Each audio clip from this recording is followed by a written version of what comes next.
was just begging them to get out of the country because like it was developing like so fast that I didn't see any other way to keep them really safe. Hi, everybody. Welcome back to the show. Today we're going to talk to Alina about Ukraine. We're going to talk about the war. We're going to talk about queerness and Alina's wife. I mean, you're newly married, so we're gonna talk a little about that. And I just want to preface everything by saying that Russia's not doing well on the LGBTQ front. It hasn't been for a while, but it's been getting worse. Russia's passing new anti-gay laws prohibiting all mentions of queerness. That includes an attack on my publishing house, as in the house where my books come out in Russia, which is Popcorn Books. Go look at their books; they're very good, and they absolutely do not deserve to be attacked and censored by the government. But with that, let's go. Roll Tide. It was in my head. I made a decision. Hi, Alina. Hi. Alina. It's really great to be a part of this, I guess. That's Is tell us a little about yourself. okay. My name is Alina Ovcharenko. Or at least that's how I introduce myself to the English-speaking people. In reality, it's Alina Ovcharenko. Try repeating that. I'm 22. I'm a third year at Grinnell College, which is a liberal arts college in Iowa. So that's fun. My major is psychology, and I have been a student in the US since 2017 because I also went to a boarding school here. So I've seen different types of government here. And for the most time, I have been kind of an observer mostly to the events that are happening back home. And I would mostly go back home for summers. And by home, you mean By Kyiv. home, yes, I'm in Kyiv, Ukraine. Um, I think in the past 5 years, the longest time I've been there was in 2020, 2021 because of COVID. But since the full-scale invasion started, February 24th, I have been in the US or Canada. I haven't been home really. But do you have family back home? Yes, so I have family back home. A part of my family, which is my mom and my wife, have moved to Canada during summer because of war. But my uncle, my grandmother, my grandfather are all in Ukraine. Did you consider going back for a while this year? Because I know like some of my friends, some of my Ukrainian friends, they took a chance during the summertime break in the combat action to get back, just visit their country, see what's going on there, check on their families, friends. Did you consider this opportunity, or you thought No, probably I didn't no? even consider it because it is too dangerous. And you never really know what might happen to you. You never know when Russia is going to attack, all those kind of things. Because, like I mentioned before, my mom and my wife are in Canada now, and I think they left Ukraine because they went to Poland first, and they left Ukraine on March 1st. And you would have think like they haven't been there for long enough to have PTSD, but they have a severe PTSD. Um, I mean, they were there when the invasion started, right? yeah, yeah. So I see what it has done to them in that short amount of time that they were there, psychologically, mentally. I'm not even talking about like physical dangers they had to endure. And so I don't consider going back there as of now. Because I consider it a privilege being safe right now. Privilege that many Ukrainians do not have right now in their families. And I don't want to, just waste this privilege on endangering myself.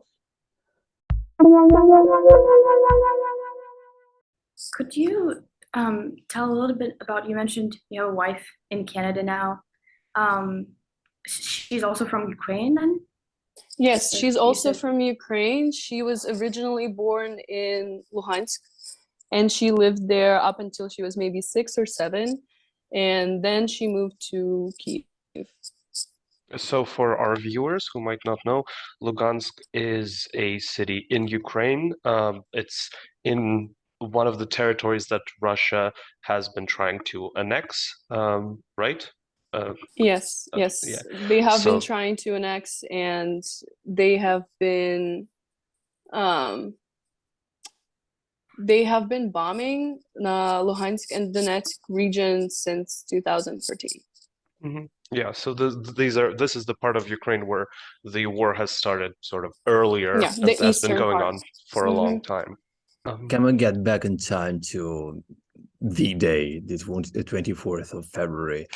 So I started getting texts from my mom, from my wife around 4 a.m. in the morning.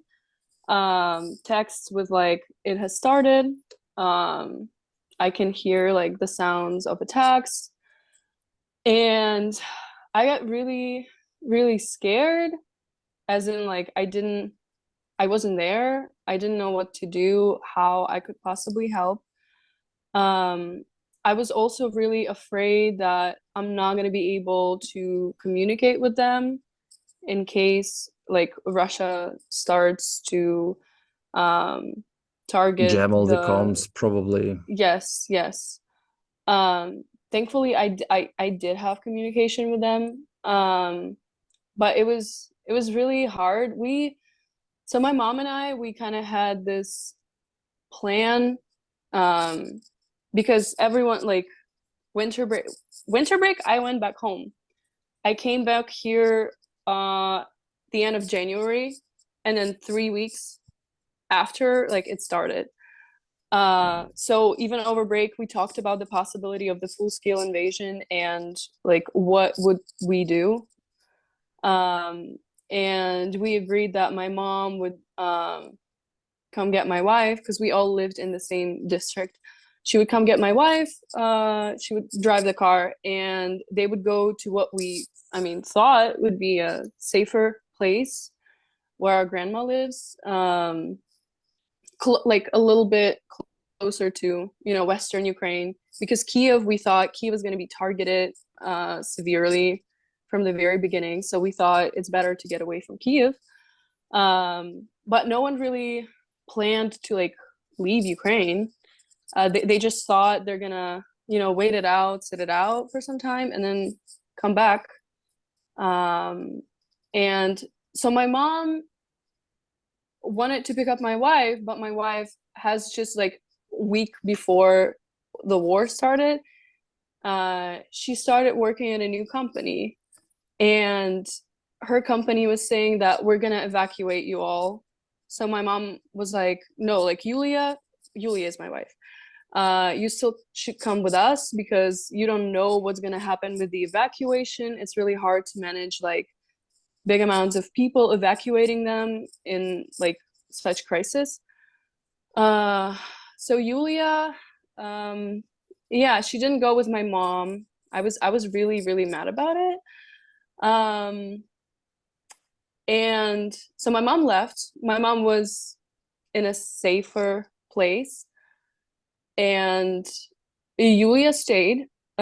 She went to the underground because we were using it as a bomb shelter. And we were in a district of Kyiv that was kind of really close to the suburbs. It was close to Vyzhhorod, Irpin, Bucha, all of those places. And in the first few days of the invasion, our district got hit very severely. If you have seen the videos where like the tank is running over a man in the streets, that's like 5 minutes from my house. And then there were like shootings around there. It was like the most dangerous district in Kyiv the first few days. Somehow I managed to convince my wife to get out of there and come join my mom. And that was like a whole other story, how I got her a bus ticket, but there were no buses. All buses had already left Kyiv, and she was basically hitchhiking with an unknown man in a car alone. And then she got to where my mom was staying, but then the sirens started going off there because that place has a non-commercial airport, which Russians were targeting. And then in the next few days, I called my friends in Poland, in Warsaw, and my friend agreed to host my mom and my wife in Warsaw, because I was just begging them to get out of the country, because like it was developing like so fast, that I didn't see any other way to keep them really safe. So they went to Warsaw. The lines were crazy. The lines at the customs were crazy. They had to stand there for like 20 hours or so. But the volunteers around the border were really helpful. They were distributing water, some snacks, helping as much as they could. And then they stayed in Warsaw for the next, I'm gonna say, 3 months. During that time, Canada came up with a new visa program for Ukrainians. And I convinced them to apply for it, which they did. And they got all the documents ready, everything, and then they moved to Canada. Yeah, we were not ready for this financially, so that was another thing where I had to step on my pride, which I have a lot of. I'm a Leo, okay? And I had to create like a GoFundMe so they could, like, the amount of time we're gonna spend in Poland, so they would have some money, so they could live somewhere, eat, you know. And the community here and in my boarding school was super supportive. We raised money in like 3 days. And then when moving to Canada, the older you get, the harder it is to like leave the place you're used to living in and just start from nothing. So I managed to, again, through a classmate from Grinnell, I've managed to find an apartment for them in Canada and find like a host family that would be like helping them with documents when they initially arrive, stuff like that. And we found an apartment that was like, first 3 months, it was like for free for Ukrainians. So, and I know that my family was relatively ready when they were moving to another continent, but a lot of people who are moving to Canada right now, they don't even know where they're going to be staying, what they're going to be doing, like nothing. Yeah. I mean, you're touching on the subject that came up in the interview with the first person we talked to, and it's the fact that you were technically safe, as in you were not where the war was happening, but you were very directly involved, right, in your family's evacuation. What was your day-to-day life like? Did you go to classes? What? So the very, very first night, you know, I haven't convinced my wife to leave Kyiv yet. And I was like patiently waiting for her to text me back because I know like in the subway, internet wouldn't be that great. I was staying up. I was emotionally damaged, so I was getting drunk. And then 8 a.m. I had a class, and I just decided to go to that class. The decision I made when I was drunk, not a good one. Because I came into class and like people have heard the news and they were just like staring at me all the time. They were like trying to see if I'm doing okay, and that's like the last thing I needed in that moment. And then until I think until my wife has joined my mom in the other city, I didn't go to sleep. So like first 2 3 days I didn't go to sleep. I maybe slept for 2 hours one time when um I gave Al my phone and I was like, can you please watch all like the text messages, because I know she's traveling with like unknown man right now, and I just like I need to make sure she's okay if she needs me or anything, but like I'm gonna take a nap for 2 hours. So in the first 3 days I slept for 2 hours. uh I tried going to classes, and I did, to some of them. To some of them I just like I didn't have it in me. And I was lucky because my professors were like super understanding. I know it hasn't been some other people's experience. um but it's just, you know, college is hard enough when you're an international student, but um when these huge life-changing things are happening, it's even harder to just motivate yourself, to go to class, to do homework, because it's like it's not your priority at that moment. Yeah, I'm getting better at it now, but still, like when I hear of like attacks that are massively happening, I get back into that emotionally unstable space, and I just can't seem to do anything. I want I to mean, if it, ask you about what I call jerks management, which happens these days, very relevant for many Ukrainians I know personally. So before we started, you briefly mentioned off camera that you used to speak Russian within your inner circle, right? Yeah. Yeah. So Yeah. can I assume you had, I don't know, either Russian speakers or Russians within your network? First of all, Russia has a Russian language. Ukraine, even though a lot of people speak Russian, they have their own language. It's called Ukrainian.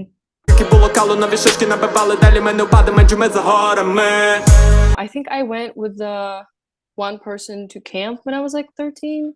And then she texted me when the war started, and she was like, how are you doing? Like, is everything all right? And she seemed to be very, you know, concerned about my family. But then later, I was posting stories about how, you know, people of all ages and genders get massively raped by Russian soldiers in Ukraine.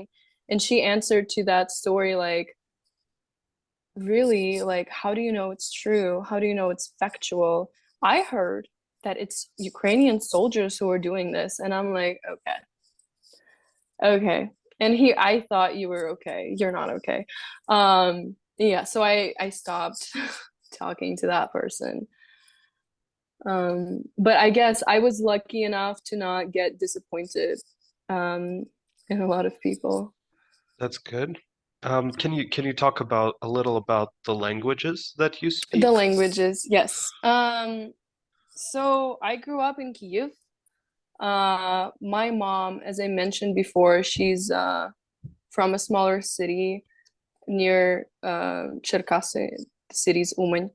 And when she was growing up, she spoke Ukrainian all the time. She was speaking Ukrainian at school, but then when she became a student at a university, she moved to Kyiv, to Taras Shevchenko University. And in Kyiv, there was, I don't know, as she described it, there was more pressure put on you, where if you spoke Ukrainian, you were considered like a villager. It wasn't cool. So she over some time, she kind of started speaking more Russian. I think, sorry, I think it's important for our viewers to understand that at the time, Ukraine would have been part of the Soviet Union, and so the Soviet Union enforced Russian as a language in, well, every part of the Soviet Union. So this is not just like a local conflict that like people were speaking specific languages in different places. This was part of a much larger move on the part of the Soviet government to unify sort of all the well, different colonies that the Soviet Union had, and to have them speak the same language, which was Russian. Yes, yes. So yes, there was a lot of pressure on Ukrainians to speak Russian, and they came up with all kinds of reasons. Like, Ukrainian is not cool, Ukrainian is for people who live in village, everyone should speak Russian. I know that there was a lot of pressure from if you were looking for some job opportunities and your boss was like Russian, if you spoke Ukrainian, it could have like seriously damaged your chances in obtaining like a better career. So when I was growing up, I was going to like a school where the language I was taught in was Ukrainian. So I freely spoke Ukrainian at school. I learned like all kinds of subjects in Ukrainian. But when I would get back home or like talk to my friends, I would usually just speak Russian. And then 2013, 2014, after the Maidan happened in Ukraine, after the annexation of Crimea, after the war in the eastern part broke out, I became more, I don't know, like conscious of my nationality and of like being Ukrainian. But I was still young. I was like 13, 14 at that time. So I didn't completely realize it, like the importance of speaking Ukrainian for me. And now I am trying to do a better job. I'm speaking Ukrainian more and more with my family, with my friends. Even with like here, there are some friends that I have who are from Russia, and I'm trying to speak Ukrainian with them. They And understand? see, oh, some parts, yeah. Some of the other parts, I'm like explaining to them and teaching them Ukrainian. So, haha, Uno reverse.